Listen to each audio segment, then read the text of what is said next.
নমস্কার বন্ধুরা, তিন দিদির হেসেলের আরও একটা নতুন এপিসোডে আপনাদের সবাইকে স্বাগত জানাই। আজ কিন্তু আমরা আপনাদের জন্য নিয়ে এসেছি বাঙালিদের মধ্যে দারুণভাবে জনপ্রিয় একটি পদ। আজ আমরা বানাবো চিংড়ি মাছের মালাইকারি। আমি জানি চিংড়ি মাছের মালাইকারি আপনারা সকলেই বাড়িতে বানান এবং ইউটিউব, ফেসবুকে এই মালাইকারির রান্নার পদ্ধতি সংক্রান্ত বিভিন্ন ধরনের ভিডিও আমরা দেখতে পাই। তাও আমি আপনাদের রিকোয়েস্ট করব, আপনারা প্লিজ কিন্তু আমাদের এই ভিডিওটা একটু স্কিপ না করে দেখবেন, কারণ এই রান্নার মধ্যে একটা কিন্তু টুইস্ট আছে, যেটা কিন্তু আমি অন্তত অন্য কোনো ভিডিওতে পাইনি। আমি এই রান্নাটা শিখেছি আমার এক ননদের কাছ থেকে। একবার জামাই ষষ্ঠীতে নেমন্তন্ন ছিল ওর বাড়িতে, তো তখনও এইভাবে চিংড়ি মাছের মালাইকারিটা করেছিল। সবাই যেভাবে করে সেভাবেই করা, শুধু একটা ইনগ্রেডিয়েন্ট ও কিন্তু নতুন দিয়েছিল, যেটা আমি আগে কখনো কারোর কাছে শুনিনি। আজকে আমি ওর পদ্ধতিতেই এই মালাইকারিটা বানাবো। আপনারা কিন্তু প্লিজ পুরো ভিডিওটা দেখবেন, আর দেখে অবশ্যই কমেন্ট করে জানাবেন যে কেমন লাগলো ভিডিওটা। তাহলে চলুন শুরু করা যাক। এখানে 2 কেজি চিংড়ি মাছ আছে, গলদা চিংড়ি। মাছগুলো বেছে নিয়েছি, বেছে ভালো করে ধুয়ে আমরা নুন হলুদ মাখিয়ে রেখেছি। প্রথমে আমরা মাছগুলো ভেজে নেব হালকা করে। আমরা রান্নাঘরে গ্যাস জেলে কড়াই বসিয়ে দিয়েছি, কড়াইতে দিয়েছি সর্ষের তেল। এবার এই তেলে আমরা প্রথমে চিংড়ি মাছগুলো ভেজে নেব।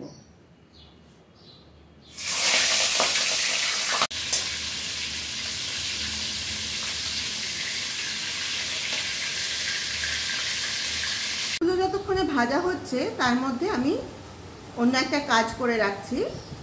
সেটা হচ্ছে এই মিক্সিং জারে আমি একটা ছোট নারকেল পুরোটা কুড়িয়ে মিক্সিং জারে সেগুলো একবার বেটে নিয়েছি। তার মধ্যে আমি কিছুটা জল দিয়ে ভিজিয়ে রেখেছিলাম। এবার একটা বাটি নিয়েছি, একটা ছাঁকনি নিয়েছি।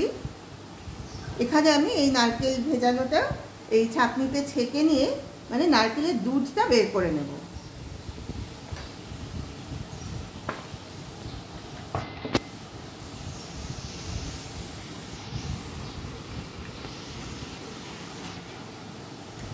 ভালোভাবে চেপে চেপে নারকেলের দুধটা বের করে নেব। পুরো নারকেলের দুধটা আমি এভাবে বের করে নিয়েছি। এবার এটা রেখে দেব। এই নারকেলের দুধটা পরে এই রান্নায় ব্যবহার করব। আমাদের কিন্তু সব চিংড়ি মাছগুলো ভাজা হয়ে গেছে। আমরা ভাজা মাছগুলো প্রথমে একটা বাটিতে তুলে নিয়েছি। কড়াইয়ের তেলের মধ্যে ফোড়ন হিসেবে দিয়ে দিচ্ছি এই 8টা মতো এলাচ আর এই 2 ইঞ্চি মতো দারচিনি। এগুলো একটু থেতো করে নিয়ে তেলের মধ্যে দিয়ে দিলাম।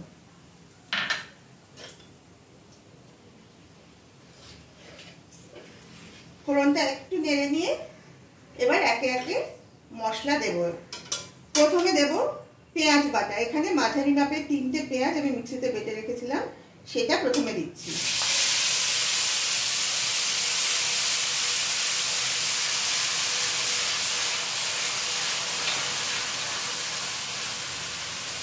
পেঁয়াজটা 1 মিনিট মতো নেড়ে নেব। তারপরে আমি আবার পরের উপকরণটা দেব। পেঁয়াজটা মিনিট খানেক মতো নেড়ে নিয়েছি। এবার এর মধ্যে দিয়ে দিচ্ছি আদা রসুন বাটা। এখানে ওই 2টো মাঝারি মাপের রসুনের যা কোয়া হয়েছে সেগুলো নিয়েছি, আর 2 ইঞ্চি মতো আদা নিয়েছি, সেটা একসঙ্গে মিক্সিতে বেটে রেখেছিলাম, সেটা এবার দিয়ে দিলাম এর মধ্যে। আদা রসুন বাটাটা পেঁয়াজের সঙ্গে অল্প সময় নেড়ে কষিয়ে নেব। তারপরে আবার পরের উপকরণটা অ্যাড করব। পেঁয়াজ রসুন আদাটা এই 1 থেকে 1.5 মিনিট কষিয়ে নিয়েছি। এবার এর মধ্যে দিয়ে দিচ্ছি টমেটো বাটা। এখানে 2টো মাঝারি মাপের টমেটো মিক্সিতে বেটে রেখেছিলাম, সেটা দিচ্ছি। এবার সব মশলা ভালোভাবে নেড়ে মিশিয়ে দেব। এই পর্যায়ে আমি আরও কিছু মশলা একসাথে যোগ করব। প্রথমে দিয়ে দিচ্ছি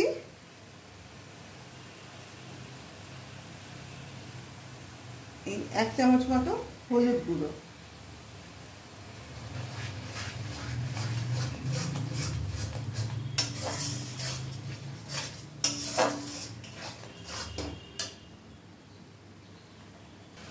এবার দিচ্ছি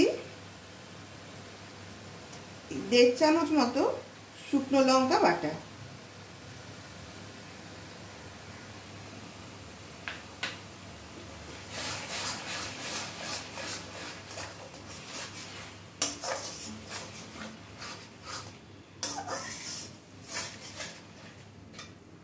দিয়ে দেবো একটু কাশ্মীরি লঙ্কার গুঁড়ো।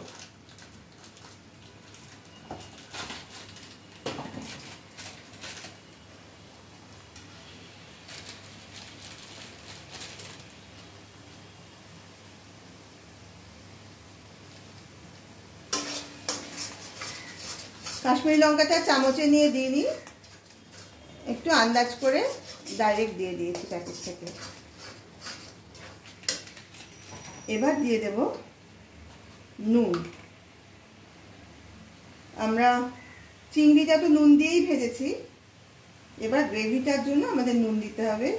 এই ছোট চামচে 1.5 চামচ মতো নুন এখন দিচ্ছি, পরে টেস্ট করে দেখে নেব, যদি প্রয়োজন হয় তখন নুন যোগ করা যাবে। এবার এই মশলাগুলো ভালোভাবে কষাবো। মশলাটা মোটামুটি কষানো হয়ে গেছে। এবার আমি এর মধ্যে দিয়ে দিচ্ছি কাজু আর চারমগজ বাটা। এটা তো ঠিক পরিমাণটা সেইভাবে মেপে দিইনি, তাও মোটামুটি ওই 25 গ্রামের কাছাকাছি হয়তো কাজু আর ওই 25 গ্রামের কাছাকাছি চারমগজ একসঙ্গে বেটে এর মধ্যে দিয়ে দিচ্ছি।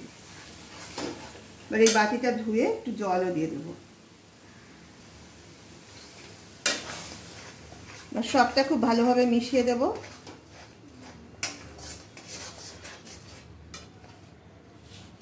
এবার দিয়ে দিচ্ছি একটু চিনি।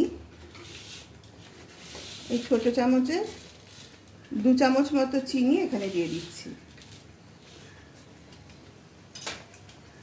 তবে নুন মিষ্টিটা পরে একবার টেস্ট করে দেখে নিতে হবে। আমাদের মশলাটা কষানো হয়ে গেছে।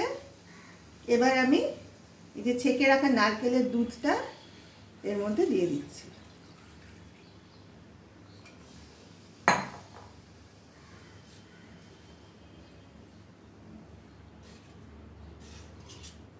ভালোভাবে মিশিয়ে দেব। রংটা কিন্তু খুব সুন্দর হয়ে গেছে।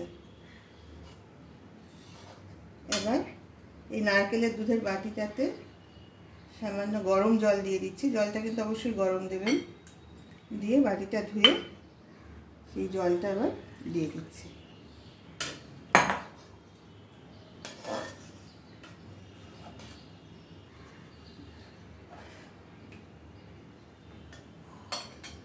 মাছ যেহেতু অনেকটাই আছে, 2 কিলো, সেই জন্য আরও একটু জল দিয়ে দিলাম। এবার আঁচটা একটু বাড়িয়ে দেবো। ঝোলটা ফুটে উঠলে মাছগুলো দিয়ে দেব। চিংড়ির মালাইকারির গ্রেভিটা কিন্তু ফুটে গেছে। এবার আমি ভেজে রাখা চিংড়ি মাছগুলো গ্রেভির মধ্যে দিয়ে দিচ্ছি।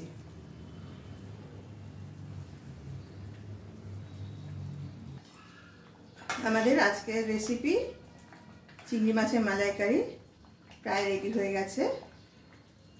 আচ্ছা, আপনাদের দেখানো হয়নি, আমি মাঝে একটু নুন মিষ্টিটা টেস্ট করে নিয়েছিলাম, তো আমার একটু কম মনে হয়েছিল, সেই জন্য আমি আর 1 চামচ নুন আর সামান্য চিনি কিন্তু যোগ করেছি। এবার আমি যেটা করব,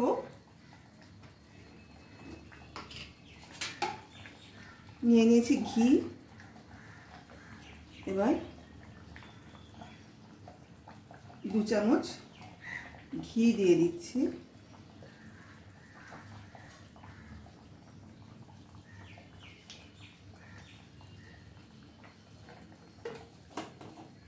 এবার দিচ্ছি একটু গরম মশলার গুঁড়ো। গরম মশলাটা বেশি দেবো না, ছোট চামচের 1 চামচ মতোই দিলাম। আর সব শেষে আসবে আমার সেই বিশেষ টুইস্ট, যেটার কথা আমি প্রথমেই আপনাদের বলেছিলাম। নামানোর আগে আমি সেই জিনিসটা যোগ করব। এখানে দেখুন, আমি 1 মুঠো মতো গোবিন্দভোগ চাল জলে ভিজিয়ে রেখেছিলাম, সেটা আমরা শিলে বেটে নিয়েছি। এবার এই গোবিন্দভোগ চাল বাটাটা আমি সবার শেষে এর মধ্যে দিয়ে দিচ্ছি।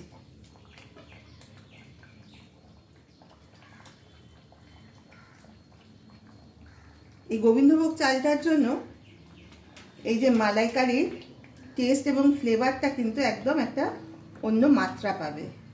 ব্যাস, এবার আমি গ্যাসটা অফ করে দিলাম। এইভাবে আমি 10 মিনিট রেখে দেব রেস্টে, তারপরেই কিন্তু এটা আমি পরিবেশন করে দেব। তাহলে তৈরি হয়ে গেছে আমাদের আজকের রেসিপি চিংড়ি মাছের মালাইকারি। আশা করি আপনারা আমাদের পুরো ভিডিওটা দেখেছেন একটু স্কিপ না করে। আর আমরা আশা করব আপনারাও অন্তত একবার হলেও কিন্তু চিংড়ি মাছের মালাইকারিটা এই পদ্ধতিতে ট্রাই করে দেখবেন। আশা করি সবারই ভীষণ ভীষণ ভালো লাগবে, কারণ এই যে গোবিন্দভোগের যে ফ্লেভারটা, এটা কিন্তু মালাইকারিকে একটা অন্য মাত্রায় নিয়ে যাবে। ভিডিওটা ভালো লাগলে প্লিজ লাইক, কমেন্ট আর শেয়ার করে আমাদের পাশে থাকবেন। আপনারা যারা ইউটিউব চ্যানেল থেকে দেখছেন, তিন দিদির হেসেল এই ইউটিউব চ্যানেল থেকে যারা আমাদের এই ভিডিও দেখছেন, তাদের সবাইকে রিকোয়েস্ট করছি আপনারা প্লিজ আমাদের চ্যানেলটাকে সাবস্ক্রাইব করুন। আর অবশ্যই লাইক, কমেন্ট আর শেয়ার করে পাশে থাকুন। আর পাশের বেল আইকনটাকেও প্রেস করে দিন, যাতে আমরা যখনই নতুন ভিডিও আপলোড করব তার নোটিফিকেশন আপনারা পেয়ে যাবেন। আর যারা আপনারা ফেসবুক পেজ থেকে দেখছেন, তারা অবশ্যই তিন দিদির হেসেল পেজটাকে ফলো করে রাখুন। আর আমাদের এই ভিডিও আপনাদের কেমন লাগছে সেটা কিন্তু অবশ্যই আমাদের জানাবেন। আমরা কিন্তু আপনাদের কমেন্টের অপেক্ষায় সবসময় থাকি। আর আপনাদের কমেন্ট কিন্তু আমরা আরও নতুন নতুন ভিডিও বানাতে উৎসাহিত বোধ করি আপনাদের কমেন্ট পেলে। আজ তাহলে এই পর্যন্তই। সবাই ভালো থাকবেন। আবার খুব শিগগির দেখা হবে একটা নতুন ভিডিও নিয়ে। নমস্কার।